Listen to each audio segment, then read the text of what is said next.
دوستو، ایک دن ایسا بھی آیا جب اللہ کے محبوب صلی اللہ علیہ وآلہ وسلم سجدے میں تھے اور دشمنوں نے آپ صلی اللہ علیہ وآلہ وسلم کی پشت مبارک پر خون اور گندگی سے بھری اونٹ کی اوجڑی ڈال دی۔ آج ہم اس دل دہلا دینے والے واقعے کو تفصیل سے بیان کریں گے۔ رسول اللہ صلی اللہ علیہ وسلم نے دین اسلام کی خاطر بے شمار تکلیفیں برداشت کی۔ مکہ کے کفار کبھی آپ پر پتھر برساتے، کبھی راستوں میں کانٹے بچھاتے، کبھی طعن و تشنیع کرتے، مگر آپ صلی اللہ علیہ وسلم ہر حال میں صبر اور ثابت قدم رہتے۔ حضرت عبداللہ بن عباس رضی اللہ تعالی عنہ سے روایت ہے کہ جب اللہ تعالیٰ کی طرف سے یہ حکم نازل ہوا کہ اپنے قریبی رشتہ داروں کو اللہ کے عذاب سے ڈرائیں، تو رسول اللہ صلی اللہ علیہ وآلہ وسلم نے صفا پہاڑی پر تشریف لے گئے۔ آپ صلی اللہ علیہ وسلم کے دل میں اپنی قوم کی ہدایت تڑپ رہی تھی۔ آپ نے بلند آواز میں لوگوں کو پکارا۔ قریش کے لوگ حیران ہو کر جمع ہونے لگے۔ سردار، بزرگ، نوجوان سب وہاں پہنچ گئے۔ جو خود نہ آ سکتے تھے انہوں نے اپنے نمائندے بھیج دیے۔ جب سب جمع ہو گئے تو آپ صلی اللہ علیہ وآلہ وسلم نے حکمت سے فرمایا، اگر میں تمہیں خبر دوں کہ اس پہاڑ کے پیچھے ایک لشکر تیار کھڑا ہے جو تم پر حملہ کرنے والا ہے، تو کیا تم میری بات مان لو گے؟ سب نے کہا، جی ہاں، ہم آپ کو ہمیشہ سچا پایا ہے، آپ صادق اور امین ہیں۔ مگر جب آپ صلی اللہ علیہ وآلہ وسلم نے فرمایا، میں تمہیں ایک سخت عذاب سے ڈراتا ہوں، اللہ کی عبادت کرو اور شرک چھوڑ دو، تو وہی لوگ جنہوں نے آپ کی سچائی کی گواہی دی تھی اچانک دشمن بن گئے۔ ابو لہب غصے میں کھڑا ہوا اور بولا، تباہی ہو تم پر، کیا تم نے ہمیں اس لیے جمع کیا تھا؟ اس پر اللہ تعالیٰ نے سورہ لہب نازل فرمائی جس میں ابو لہب کی ہلاکت بیان کی گئی۔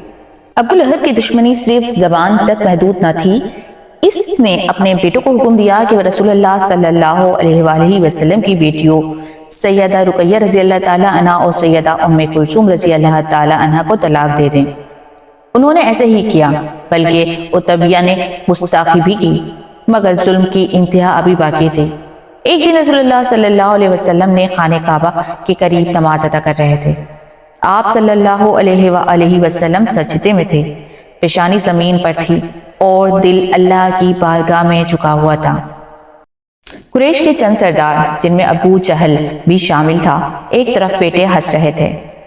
انہوں نے آپس میں کہا، کون ہے جو ابھی ذبح کی گئی اونٹنی کی اوجڑی لا کر محمد صلی اللہ علیہ وآلہ وسلم کی پشت پر رکھ دے؟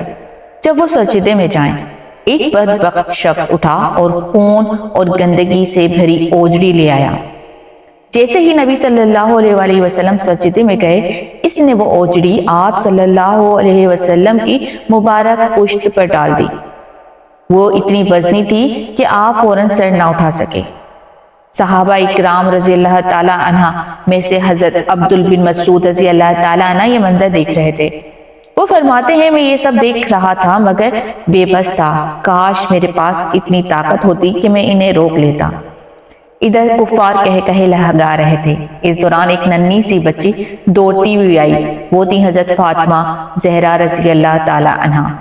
آنکھوں میں آنسو، دل میں درد، مگر حوصلہ پہاڑ جیسا۔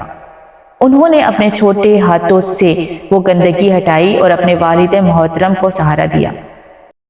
رسول اللہ صلی اللہ علیہ وآلہ وسلم نے سجدہ مکمل کیا، سر اٹھایا، آسمان کی طرف دیکھا اور نہایت درد بھرے لہجے میں دعا فرمائی، اے اللہ، میں قریش کے ان سرداروں کو تیرے سپرد کرتا ہوں۔ پھر آپ صلی اللہ علیہ وسلم نے ایک ایک کا نام لے کر فرمایا، اے اللہ، ابو جہل کو پکڑ لے، عتبہ کو پکڑ لے، ولید بن عقبہ اور امیہ بن خلف کو ہلاک کر دے۔ حضرت عبداللہ بن مسعود رضی اللہ تعالی عنہ فرماتے ہیں، قسم اس ذات کی جس کے قبضے میں میری جان ہے، میں نے ان سب کو جنگ بدر کے دن مردہ پڑا دیکھا اور انہیں گھسیٹ کر بدر کے کنویں میں پھینک دیا گیا۔ یہ تھا مظلوم نبی کا صبر، یہ تھی اللہ کے نبی کی استقامت، اور یہ تھا وہ لمحہ جب زمین خاموش تھی مگر آسمان فیصلے لکھ رہا تھا۔ اس طرح کی معلوماتی ویڈیوز دیکھنے کے لیے آپ میرے چینل کو سبسکرائب کریں۔